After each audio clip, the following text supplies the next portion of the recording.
Imphal Guwahati Delhi flight numit khudingi paigadori Manipurigi mapalamna satliba miyoisingi khudongsanabagidama Air India Express na sai asigi December amadagi numit khudingi oina Imphal Guwahati Delhi flight service hautoklagani haidi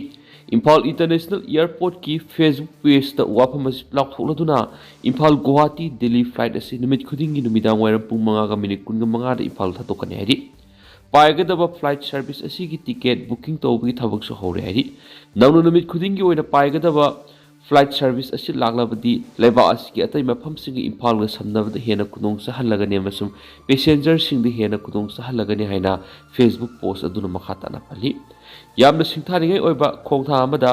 Imphal Guwahati पाइबा flight सिंगी अतोंगमल का हेन वंखलकबदगी मियामगी खोलाउ लाखिबा अमसुम मणिपुर की governor Ajay Kumar बालाना ministry of civil aviation गा पाउ फाउनरबा मतुंगना एयर इंडिया एक्सप्रेस ना इम्फाल गुवाहाटी सेक्टर की फ्लाइट अतोंगमल सी लुपा लिसिंग तरुक की हेंदना लेपले हैना लाथोखिबनी मसिगी मथक्ता इम्फालदगी गुवाहाटी अमसुम इम्फालदगी कोलकाता पाइगदबा हेनबा फ्लाइट अनिसु पाइरगन हैना लाथोखिबनी इम्फाल की मपालमदा फ्लाइट तोंगलगा यामना तोइन सत्पा मियोय खरना पॉक्सी अमदा हाय फ्लाइट कनेक्टिविटी अमसुम फ्लाइट अतोंगमल वंखलकपगी वापमसी प्रिंट अमसुम डिजिटल मीडिया सिंग यामना कन ngangnarapga loinana citizen singi marakta khananainaba wapum oiraki sei isigi November 15 digi airlines yearna ehenba flight pipe horakiba sigi damak thagatba phungdorakli NIA na tharakiba petition court na yakri Singarel da leiba manga suba Indian Reserve Battalions IRB gi post gi kumza English ngani ga kunga mari gi February 13 gi numidang da Nomoi lakpada sienabane haba miyuema Manipur Central Jail sajuwa manungda wohang pong sathaba yahanbinaba NIA na tharakiba petition Chief Judicial Magistrate Imphal West ki court na yakre Lamlai Police Station ki manung chanba Singarel Tezpur da leiba manga suba IRB gi post adudagi nomoi lakpagi thaudo aduga mari leinana Sagolban Bijoy Gobindagi Rajkumar Siddharth sei 19 apokpa Keol Sanbu Manipur Central Jail sajiwa manungda NIA gi Chief Investigating Officer amasum mahaki team na wohang pong sathaba yahanbiyu haijaraduna NIA Imphal branch na court aduda petition ama file torakhibani court na special PP NIA na tharakpa wafam taraba matungda amasum NIA gi team na wohang pong sathachagi haina tharakiba petition adu kupna yenglaba matungda court na ayaba pikhibani 21 ni hairiba Siddharth atopa miyoy ahum ga loinana Kaisal Palace volunteer oina kumza English ngani ga kunga manga gi August thada nongmoi maru amasum pokhai biaba masak singa loinana nongmoi amasum maru sung puthok pusin tawi habigi da phakibani panmaya badi kumza English ngani ga kunga mari gi February 19 gi numidang da miyam gi mop amana Singarel Tezpur liba manga suba IRB gi post da thomjinduna nongmoi sahum amasum maru kaya marum laklaga pukhibani Ministry of Home Affairs ki order amagi matungina Lamlai Police Station an lakhiba thaudo aduga mari leinaba case adu NIA na amuhana register tawraga thaudo adugi matang thijin baukhibni BJP lusingba anina Chuchampur Senapati da MLA IDP sing unakhri Manipur gi apunba saktam kaihaloi yeliba sing wokhal taminagani BL Santosh Imphal ngarang thungkiba BJP ki National General Secretary Organization BL Santosh amasum North East in charge Sambit Patrana ngarang Chuchampur amasum Senapati de satun MLA sing CSO amasum IDP sing unakhri Manipur tangdu leitaba hanjil hananaba boundary soandana hana leiram apun besaktam kaihandana thamgani hauzik yeliba sing isin inaw ngaktani wari sanaraga wakhal taminagani haina BL Santosh na phungdokri BJP gi lusingba ani asigi Manipur nini suba numit ki oina ngarang ayuk Chuchampur satuna party asigi district president MLA amasum senior leader sing saruk yadun Manipur gi hausik oriba phibam sakot thorang gi thabak sing amasum party asigi organization activity sing gi matang khanna nakhi tungda sadababana mandapta hangli relief center satuna mapumadura leidiba IDP sing awat pasing singki Chuchampur gi halakpaga Senapati da Ayuk satuna district headquarter ladiba DRDA office da village chief sing amasum Development Council of Particular Vulnerable Tribal Group PBTG Maram Tribe ki thapuba sing unakhi tongna district asigi BJP gi thapuba sing unaduna mifam sapangtokhi ꯈꯣꯡꯆꯠ ꯑꯁꯤꯒꯤ ꯃꯈꯥꯗ ꯆꯠꯊꯔꯛꯄ ꯑꯣꯏꯅ ꯁꯦꯅꯥꯄꯇꯤꯗꯒꯤ ꯍꯜꯂꯛꯂꯒ ꯏꯝꯐꯥꯜꯒꯤ ꯂꯝꯕꯣꯏ ꯈꯣꯡꯅꯥꯡꯈꯣꯡꯗ ꯍꯥꯡꯂꯤꯕ relief ꯀꯦꯝꯞꯗ ꯆꯠꯇꯨꯅ ꯃꯐꯝ ꯑꯗꯨꯗ ꯂꯩꯕ IDPꯁꯤꯡ ꯎꯅꯗꯨꯅ ꯑꯋꯥ ꯅꯨꯡꯉꯥꯏꯒꯤ ꯄꯥꯎꯗꯝꯁꯤꯡ ꯇꯥꯈꯤ꯫ ꯏꯔꯥꯡ ꯑꯁꯤꯅ ꯃꯔꯝ ꯑꯣꯏꯔꯒ ꯃꯣꯔꯦ, ꯆꯨꯔꯆꯥꯟꯄꯨꯔ ꯑꯃꯁꯨꯡ ꯀꯥꯡꯄꯣꯛꯄꯤꯗꯒꯤ ꯂꯥꯟꯖꯦꯟꯅꯔꯛꯄꯁꯤꯡꯅ ꯂꯩꯔꯤꯕ ꯀꯦꯝꯞ ꯑꯁꯤꯗ ꯂꯩꯔꯤꯕ ꯏꯟꯃꯦꯠꯁꯤꯡꯅ BL ꯁꯟꯇꯣꯁ ꯑꯃꯁꯨꯡ ꯁꯝꯕꯤꯠ ꯄꯥꯇ꯭ꯔꯗ ꯃꯦꯃꯣꯔꯦꯟꯗꯝ ꯑꯃꯁꯨ ꯄꯤꯁꯤꯟꯈꯤ꯫ ꯂꯣꯏꯅꯅ IDPꯁꯤꯡꯅ ꯊꯦꯡꯅꯔꯤꯕ ꯈꯨꯗꯣꯡꯆꯥꯗꯕꯁꯤꯡ ꯄꯥꯎꯗꯝꯂꯗꯨꯅ ꯅꯣꯡꯃꯒꯤ ꯁꯦꯟꯐꯝ ꯈꯔ ꯍꯦꯟꯒꯠꯍꯟꯕ,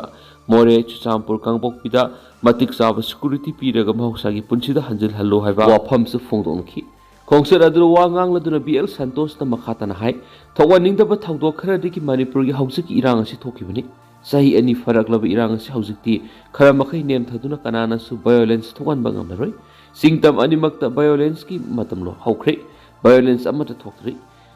ꯏꯔꯥꯡ ꯄꯨꯝꯕ ꯆꯞ ꯂꯦꯞꯇꯨꯅ ꯂꯩꯈ꯭ꯔꯦ꯫ ꯃꯁꯤꯃꯛꯅ ꯂꯝꯗꯝ ꯑꯁꯤꯗ ꯇꯪꯗꯨ ꯂꯩꯇꯥꯕ ꯍꯟꯖꯤꯜꯂꯦ ꯍꯥꯏꯕꯗꯤ ꯌꯥꯔꯣꯏ꯫ ꯍꯧꯖꯤꯛꯇꯤ ꯇꯞꯅ ꯇꯞꯅ ꯍꯣꯠꯅꯗꯨꯅ ꯇꯪꯗꯨ ꯂꯩꯇꯥꯕ ꯂꯝꯗꯝ ꯑꯃ ꯑꯣꯏꯍꯟꯅꯅꯕ ꯄꯨꯟꯅ ꯍꯣꯠꯅꯃꯤꯟꯅꯕ ꯆꯪꯏ꯫ ꯍꯧꯖꯤꯛ ꯇꯞꯅ ꯇꯞꯅ ꯇꯪꯗꯨ ꯂꯩꯇꯥꯕ ꯍꯟꯖꯤꯟꯍꯟꯕꯗ ꯃꯅꯤꯄꯨꯔꯒꯤ ꯂꯩꯔꯤꯕ ꯕꯥꯎꯟꯗꯔꯤꯁꯤꯡ ꯁꯣꯛꯍꯜꯂꯣꯏ꯫ ꯍꯥꯟꯅ ꯂꯩꯔꯝꯕ ꯃꯅꯤꯄꯨꯔꯗ ꯑꯗꯨꯃꯛ ꯂꯩꯍꯟꯒꯅꯤ꯫ ꯃꯁꯤꯗ ꯌꯦꯠꯂꯤꯕꯁꯤꯡ ꯑꯁꯤꯁꯨ ꯏꯆꯤꯜ ꯏꯅꯥꯎ ꯉꯥꯛꯇꯅꯤ꯫ ꯃꯈꯣꯏꯁꯨ ꯇꯞꯅ ꯋꯥꯔꯤ ꯁꯥꯟꯅꯔꯒ ꯋꯥꯈꯜ ꯇꯝꯃꯤꯟꯅꯒꯅꯤ꯫ ꯑꯄꯨꯟꯕ ꯃꯅꯤꯄꯨꯔ ꯑꯃꯁꯨꯡ ꯆꯥꯎꯈꯠꯄ ꯃꯅꯤꯄꯨꯔ ꯑꯃ ꯑꯣꯏꯍꯟꯅꯅꯕ ꯏꯁꯇꯦꯠ ꯂꯩꯉꯥꯛ ꯑꯃꯁꯨꯡ ꯁꯦꯟꯇꯔ ꯂꯩꯉꯥꯛ ꯑꯅꯤꯃꯛ ꯀꯟꯅ ꯍꯣꯠꯅꯒꯅꯤ ꯍꯥꯏꯅ ꯃꯍꯥꯛꯅ ꯐꯣꯡꯗꯣꯛꯈꯤ꯫ ꯃꯍꯥꯛꯅ ꯃꯈꯥ ꯇꯥꯅ ꯍꯥꯏ, ꯃꯍꯥꯛ ꯑꯃꯁꯨꯡ ꯁꯝꯕꯤꯠ ꯄꯥꯇ꯭ꯔꯅ ꯃꯐꯝ ꯑꯁꯤꯗ ꯂꯥꯛꯂꯤꯕꯁꯤ ꯃꯤꯌꯥꯝꯗ ꯕꯁꯟ ꯄꯤꯅꯕ ꯅꯠꯇꯦ, IDPꯁꯤꯡꯒꯤ ꯂꯩꯔꯤꯕ ꯑꯋꯥꯠ ꯑꯄꯥ ꯌꯦꯡꯁꯤꯟꯕ ꯂꯥꯛꯄꯅꯤ꯫ ꯃꯦꯃꯣꯔꯦꯟꯗꯝꯗ ꯄꯜꯂꯤꯕ ꯋꯥꯐꯝꯁꯤꯡ ꯂꯩꯉꯥꯛꯇ ꯄꯨꯈꯠꯂꯒ ꯇꯥꯟꯅꯒꯅꯤ, ꯑꯗꯨꯒ ꯄꯥꯏꯈꯠꯄ ꯌꯥꯕ ꯊꯕꯛ ꯊꯧꯔꯝꯁꯤꯡ ꯄꯥꯏꯈꯠꯀꯅꯤ꯫ ꯃꯅꯤꯄꯨꯔꯒꯤ ꯏꯔꯥꯡ ꯍꯧꯖꯤꯛ ꯂꯦꯞꯂꯕꯅꯤ꯫ ꯍꯧꯖꯤꯛꯇꯤ ꯆꯥꯎꯈꯠꯄꯒꯤ ꯂꯝꯕꯤꯗ ꯆꯪꯁꯤꯟꯕ ꯃꯇꯝꯅꯤ꯫ ꯍꯧꯖꯤꯛ ꯂꯩꯔꯤꯕ ꯐꯤꯚꯝ ꯑꯁꯤ ꯃꯇꯝ ꯈꯔ ꯈꯛꯇꯒꯤꯅꯤ꯫ ꯃꯁꯤꯅ ꯄꯔꯃꯤꯅꯦꯟ ꯑꯣꯏꯒꯗꯕ ꯅꯠꯇꯦ꯫ ꯇꯨꯡꯗ ꯍꯦꯟꯅ ꯆꯥꯎꯈꯠꯄ, ꯍꯦꯟꯅ ꯑꯐꯕ ꯑꯣꯏꯍꯟꯅꯕ ꯑꯉꯝꯕ ꯊꯥꯛꯇ ꯍꯣꯠꯅꯒꯅꯤ ꯍꯥꯏꯅ ꯃꯍꯥꯛꯅ ꯐꯣꯡꯗꯣꯛꯈꯤ꯫ ꯗꯦꯃꯣꯀ꯭ꯔꯦꯁꯤꯗ ꯋꯥꯔꯤ ꯁꯥꯟꯅꯔꯒ ꯑꯣꯏꯊꯣꯛꯂꯣꯏꯗꯕ ꯑꯃꯠꯇ ꯂꯩꯇꯦ꯫ ꯃꯣꯗꯤꯒꯤ ꯃꯇꯝꯗ ꯃꯅꯤꯄꯨꯔꯒꯤ ꯑꯁꯤꯒꯨꯝꯕ ꯊꯣꯛꯍꯟꯅꯤꯡꯗꯕ ꯊꯧꯗꯣꯛ ꯀꯌꯥ ꯊꯣꯛꯈ꯭ꯔꯦ, ꯀꯌꯥ ꯑꯃꯁꯨ ꯂꯣꯏꯁꯤꯟꯈ꯭ꯔꯦ꯫ ꯃꯅꯤꯄꯨꯔꯒꯤ ꯑꯣꯏꯅꯁꯨ ꯍꯧꯖꯤꯛ ꯃꯈꯥ ꯇꯥꯅ ꯏꯔꯥꯡ ꯊꯣꯛꯇꯅ ꯆꯞ ꯂꯦꯞꯇꯨꯅ ꯂꯩꯈ꯭ꯔꯦ꯫ ꯍꯧꯖꯤꯛꯇꯤ ꯃꯍꯧꯁꯥꯒꯤ ꯐꯤꯕꯝꯗ ꯍꯟꯖꯤꯟꯅꯅꯕ ꯑꯃꯁꯨꯡ ꯃꯥꯡꯗ ꯆꯪꯁꯤꯟꯅꯅꯕ ꯇꯞꯅ ꯇꯞꯅ ꯍꯣꯠꯅꯕ ꯃꯇꯝ ꯑꯣꯏꯔꯤ꯫ IDPꯁꯤꯡꯅꯁꯨ ꯀꯔꯤꯒꯨꯝꯕ ꯅꯨꯡꯉꯥꯏꯇꯕ, ꯄꯦꯟꯗꯕ ꯂꯩꯔꯛꯄ ꯃꯇꯝꯗ ꯃꯅꯤꯄꯨꯔꯒꯤ ꯒꯣꯚꯔꯅꯔꯒ ꯑꯗꯨꯃꯛ ꯎꯅꯔꯒ ꯇꯥꯟꯅꯕ ꯌꯥꯕ ꯇꯥꯟꯅꯕꯤꯌꯨ꯫ ꯎꯅꯕꯒꯤ ꯑꯦꯄꯣꯏꯟꯃꯦꯟ ꯐꯪꯗꯦ ꯍꯥꯏꯗꯨꯅ ꯂꯩꯊꯣꯛꯄ ꯅꯠꯇꯅ BJPꯒꯤ ꯂꯩꯔꯤꯕ ꯊꯧꯃꯤꯁꯤꯡꯗ ꯄꯥꯎ ꯄꯤꯕꯤꯌꯨ, ꯃꯈꯣꯏꯒꯤ ꯈꯨꯠꯊꯥꯡꯗ ꯁꯣꯏꯗꯅ ꯎꯅꯒꯗꯕꯅꯤ꯫ ꯃꯅꯤꯄꯨꯔꯒꯤ ꯃꯤꯌꯥꯝꯒꯤ ꯂꯩꯉꯥꯛ ꯁꯣꯏꯗꯅ ꯂꯥꯛꯀꯅꯤ꯫ ꯂꯩꯉꯥꯛ ꯂꯩꯇꯦ ꯍꯥꯏꯗꯨꯅ ꯇꯨꯃꯤꯟꯅ ꯂꯩꯒꯗꯕ ꯅꯠꯇꯦ꯫ ꯃꯅꯤꯄꯨꯔꯒꯤ ꯒꯣꯚꯔꯅꯔ ꯌꯥꯝꯅ ꯃꯇꯤꯛ ꯆꯥꯕ ꯒꯣꯚꯔꯅꯔꯅꯤ꯫ ꯃꯍꯥꯛꯀꯤ ꯃꯈꯥꯗ IDPꯁꯤꯡꯗ DBT ꯍꯧꯔꯤꯕꯅꯤ꯫ IDPꯁꯤꯡꯒꯤ ꯌꯨꯝ ꯁꯥꯅꯕꯒꯤ ꯊꯕꯛꯁꯨ ꯃꯍꯥꯛꯅ ꯇꯧꯒꯗꯧꯔꯤꯕꯅꯤ꯫ IDP ꯍꯥꯏꯕꯁꯤ ꯃꯇꯝ ꯈꯔꯒꯤꯅꯤ, ꯄꯔꯃꯤꯅꯦꯟ ꯅꯠꯇꯦ꯫ ꯍꯥꯡꯂꯤꯕ ꯔꯤꯂꯤꯐ ꯀꯦꯝꯞꯁꯤꯡꯁꯨ ꯃꯇꯝ ꯈꯔꯒꯤꯅꯤ꯫ ꯀꯦꯝꯞꯁꯤꯡ ꯑꯁꯤꯗ ꯂꯩꯔꯤꯕ ꯃꯤꯌꯥꯝꯅ ꯃꯁꯥ ꯃꯁꯥꯒꯤ ꯍꯧꯔꯛꯐꯝ ꯌꯨꯝꯗ ꯍꯟꯕ ꯍꯥꯏꯕꯁꯤ ꯃꯈꯣꯏꯒꯤ ꯍꯛꯅꯤ꯫ ꯁꯃꯥꯖꯀꯤ ꯃꯇꯦꯡꯅ ꯍꯥꯟꯅꯒꯤ ꯄꯨꯟꯁꯤꯗ ꯑꯃꯨꯛ ꯍꯟꯖꯤꯟꯗꯨꯅ ꯍꯤꯡꯕ ꯍꯥꯏꯕꯁꯤ IDPꯁꯤꯡꯒꯤ ꯍꯛꯅꯤ꯫ ꯂꯩꯉꯥꯛ ꯑꯃꯁꯨꯡ ꯄꯥꯔꯇꯤꯒꯤꯁꯨ ꯇꯧꯐꯝ ꯊꯣꯛꯄꯅꯤ꯫ ꯊꯣꯛꯍꯟꯅꯤꯡꯗꯕ ꯊꯧꯗꯣꯛ ꯈꯔꯗꯒꯤ ꯃꯅꯤꯄꯨꯔꯗ ꯆꯍꯤ 2 ꯍꯦꯟꯅ ꯊꯣꯛꯂꯛꯂꯤꯕ ꯏꯔꯥꯡ ꯑꯁꯤꯗ ꯃꯤꯑꯣꯏ ꯀꯌꯥ ꯂꯥꯟꯖꯦꯟꯅꯗꯨꯅ ꯔꯤꯂꯤꯐ ꯀꯦꯝꯞꯁꯤꯡꯗ ꯂꯩꯔꯛꯂꯤꯕ ꯑꯁꯤ ꯃꯁꯥ ꯃꯁꯥꯒꯤ ꯍꯥꯟꯅꯒꯤ ꯍꯧꯔꯛꯐꯝ ꯑꯃꯁꯨꯡ ꯃꯁꯥꯅ ꯑꯄꯥꯝꯕ ꯃꯐꯝꯗ ꯍꯟꯖꯤꯟꯗꯨꯅ ꯂꯩꯍꯟꯕ ꯍꯥꯏꯕꯁꯤ ꯂꯩꯉꯥꯛꯀꯤꯁꯨ ꯇꯧꯐꯗ꯭ꯔꯕ ꯊꯕꯛꯅꯤ꯫ IDPꯁꯤꯡꯒꯤ ꯅꯣꯡꯃꯒꯤ ꯑꯣꯏꯕ ꯁꯦꯟꯐꯝ ꯂꯩꯉꯥꯛꯅ ꯄꯤꯊꯔꯤꯕ ꯑꯁꯤ ꯗꯥꯏꯔꯦꯛ ꯕꯦꯅꯤꯐꯤꯠ ꯇ꯭ꯔꯥꯟꯁꯐꯔ ꯄꯤꯕ ꯍꯧꯔꯦ꯫ ꯐꯪꯍꯧꯗꯕ ꯂꯩꯔꯤꯕꯁꯤꯡꯁꯨ ꯃꯊꯪꯒꯤ ꯊꯥꯗ ꯁꯣꯏꯗꯅ ꯄꯨꯟꯅ ꯐꯪꯒꯅꯤ꯫ ꯁꯦꯟꯐꯝ ꯑꯁꯤ ꯌꯥꯝꯗꯕꯒꯤ ꯈꯨꯗꯣꯡꯆꯥꯗꯕ ꯂꯩ ꯍꯥꯏꯔꯤꯕꯁꯤꯁꯨ ꯂꯩꯉꯥꯛꯀ ꯁꯣꯏꯗꯅ ꯇꯥꯟꯅꯔꯒ ꯍꯦꯟꯒꯠꯄ ꯌꯥꯕ ꯃꯈꯩ ꯍꯦꯟꯒꯠꯇꯨꯅ ꯔꯤꯂꯤꯐ ꯀꯦꯝꯞꯗ ꯃꯇꯝꯈꯔ ꯂꯩꯔꯤꯕꯁꯤ ꯈꯔ ꯃꯈꯩ ꯅꯨꯡꯉꯥꯏꯅ ꯂꯩꯕ ꯌꯥꯅꯕ ꯍꯣꯠꯅꯒꯅꯤ꯫ ꯃꯁꯤꯃꯛ ꯊꯥ ꯈꯔ ꯈꯛꯇꯒꯤ ꯑꯣꯏꯒꯅꯤ꯫ ꯍꯧꯖꯤꯛ ꯂꯩꯕ ꯅꯨꯡꯉꯥꯏꯇꯦ ꯍꯥꯏꯗꯨꯅ ꯀꯦꯝꯞꯁꯤꯡꯗ ꯐꯦꯟ, ꯍꯤꯇꯔ ꯄꯥꯜꯂꯒ ꯀꯥ ꯅꯨꯡꯉꯥꯏꯍꯟꯕ ꯁꯦꯝꯒꯗꯕ ꯅꯠꯇꯦ꯫ ꯑꯊꯨꯕꯗ ꯃꯁꯥ ꯃꯁꯥꯒꯤ ꯌꯨꯝꯗ ꯍꯟꯖꯤꯟꯅꯅꯕ ꯍꯣꯠꯅꯒꯅꯤ ꯍꯥꯏꯈꯤ꯫ ꯇꯠꯂꯕ ꯄꯥꯝꯕꯣꯝ ꯗꯨꯀꯥꯟꯒꯤ ꯌꯨꯝꯊꯛꯇ ꯐꯪꯈ꯭ꯔꯦ꯫ ꯗꯤꯜꯂꯤꯒꯤ ꯔꯦꯗ ꯐꯣꯔꯠ ꯃꯅꯥꯛꯇ ꯅꯤꯡꯊꯧꯀꯥꯕꯒꯤ ꯅꯨꯃꯤꯗꯥꯡꯗ ꯄꯣꯈꯥꯏꯈꯤꯕ ꯑꯗꯨ ꯑꯁꯨꯛꯀꯤ ꯃꯇꯤꯛ ꯁꯥꯐꯨ ꯀꯜꯂꯤ ꯃꯗꯨꯗꯤ ꯃꯐꯝ ꯑꯗꯨꯗꯒꯤ ꯐꯨꯠ 1000 ꯔꯣꯝ ꯂꯥꯞꯄꯗ ꯃꯤꯑꯣꯏ ꯑꯃꯒꯤ ꯇꯠꯂꯕ ꯄꯥꯝꯕꯣꯝ ꯑꯃ ꯐꯪꯈ꯭ꯔꯦ꯫ ꯁꯦꯀꯦꯟ 12 ꯁꯥꯡꯕ ꯚꯤꯗꯤꯑꯣ ꯑꯗꯨꯅ ꯔꯦꯗ ꯐꯣꯔꯠ ꯀꯣꯔꯤꯗꯣꯔ ꯑꯗꯨꯒꯤ ꯍꯦꯛ ꯃꯥꯌꯣꯛꯅꯕꯗ ꯂꯩꯕ ꯂꯥꯖꯄꯠ ꯔꯥꯏ ꯃꯥꯔꯀꯦꯠ ꯗꯨꯀꯥꯟ ꯑꯃꯒꯤ ꯌꯨꯝꯊꯛꯇ ꯇꯠꯂꯕ ꯄꯥꯝꯕꯣꯝ ꯑꯗꯨ ꯎꯠꯈꯤ꯫ ꯐꯣꯔꯦꯟꯁꯤꯛ ꯁꯥꯏꯟꯁ ꯂꯦꯕꯣꯔꯦꯇꯔꯤ FSLꯒꯤ ꯑꯣꯐꯤꯁꯤꯌꯦꯜ ꯑꯃꯅ ꯄꯣꯈꯥꯏꯕꯗꯨꯗ ꯍꯥꯏ ꯒ꯭ꯔꯦꯗ ꯑꯦꯛꯁꯄ꯭ꯂꯣꯁꯤꯚꯁꯤꯡ ꯁꯤꯖꯤꯟꯅꯈꯤ ꯍꯥꯏꯈꯤ꯫ ꯃꯐꯝ ꯑꯗꯨꯗꯒꯤ ꯐꯪꯈꯤꯕ ꯑꯦꯛꯁꯄ꯭ꯂꯣꯁꯤꯚ ꯁꯦꯝꯄꯜꯁꯤꯡꯒꯤ ꯃꯅꯨꯡꯗꯒꯤ ꯑꯃ ꯑꯦꯃꯣꯅꯤꯌꯝ ꯅꯥꯏꯇ꯭ꯔꯦꯠꯇꯒꯤ ꯍꯦꯟꯅ ꯁꯛꯇꯤ ꯂꯩꯒꯅꯤ ꯊꯥꯖꯩ꯫ FSL ꯇꯤꯝꯅ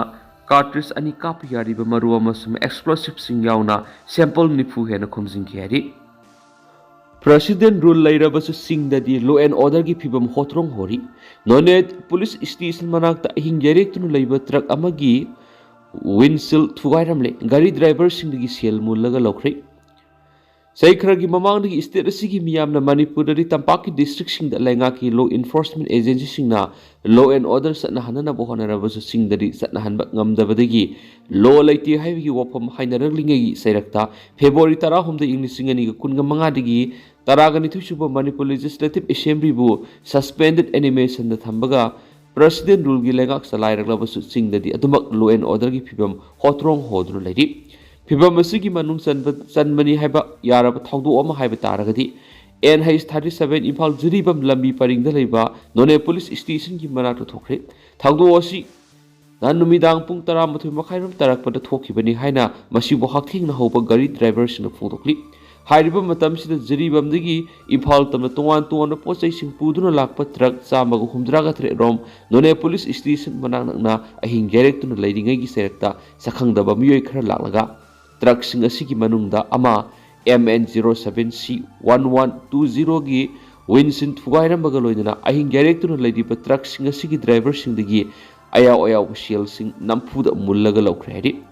yamlaba truck sing asi Imphal tamna yoksilakpa ngamdabadagi mapam aduda ahing direct laga